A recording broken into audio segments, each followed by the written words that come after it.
guys, it's Jonathan here again. Today I'm going to show you a cool little trick that I like using, especially if you're playing in a band setting or with another guitar player.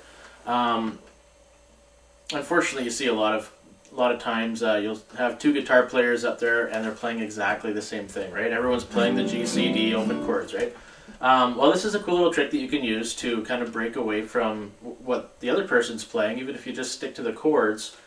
And by playing something a little bit higher up the fretboard and just using the top three or four strings, you really change the frequency of what it is that you're playing, and it separates from what they're playing, thus creating a nice blend instead of a big muddy kind of, G, C, D kind of thing, right?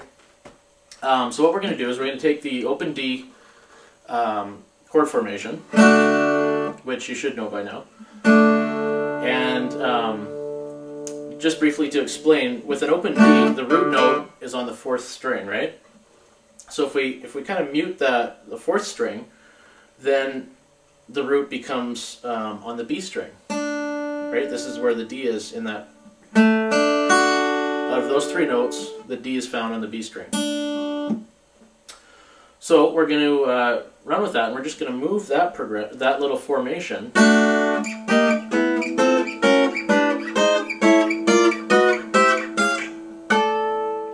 Alright, so we've got our open D.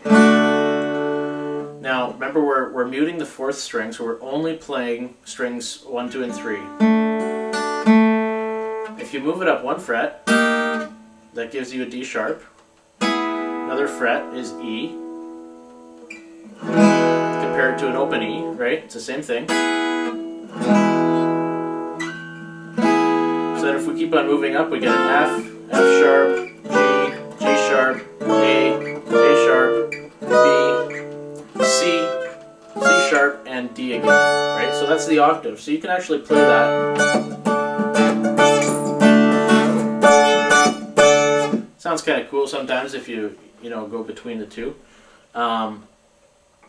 So the way you could do this is take, for instance, a D-G-A progression, right? Normally it would sound like... Let's play it instead using the formation I just showed you. See, it sounds cool too, right? And it cuts through in a very different way. It makes your guitar sound quite different. So that's those are major chords right there. What I just showed you. Let's look at some minor ones. Now, hopefully you know this is a D minor chord, right? It's basically the same thing as your D open chord, but you're moving the finger on the one string, on the E string, down to the F. So let's take that again. The root note is on the B. This is our D right here. So that note is the one that tells us what the chord is, and it's a minor position. So then that's D sharp minor. If that's D minor, this is D sharp minor, E minor. Now compare this E minor to an open E minor, right? It's a nice different way to play it, but you're getting the same chord. So then in the same way we can just move all the way up. So that's F minor, F sharp minor, G minor, G sharp minor, A minor, A sharp minor, B minor, C sharp minor, and back to our D minor again. Right? So you can interchange these two if you want. Of course, well, in the progression that we just did, the very simple one, D-G-A, we could just throw in an E minor in there.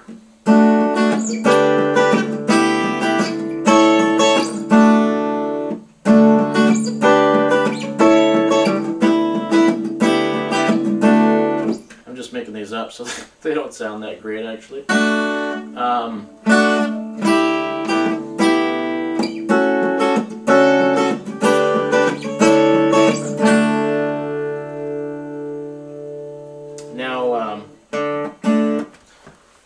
You heard there I was kind of letting the D kind of ring out a little bit.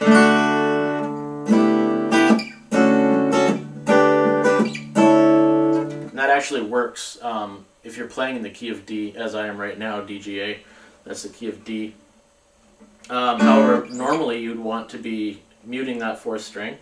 Another little trick that you can do is to add the pinky.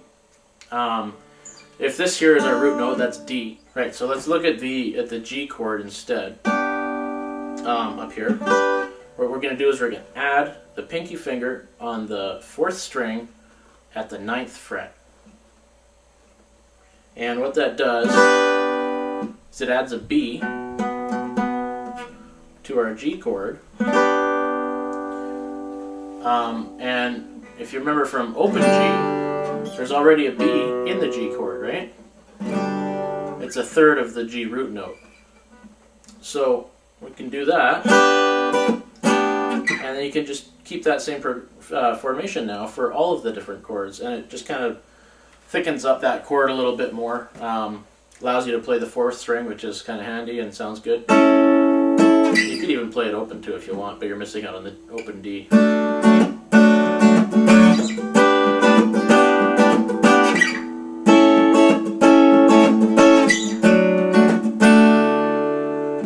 Right?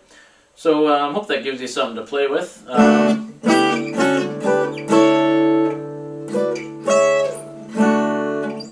Just kind of play with those, try inserting those instead of playing your open chords sometimes, and yeah, just have fun with it, and we'll see you next time. Cheers.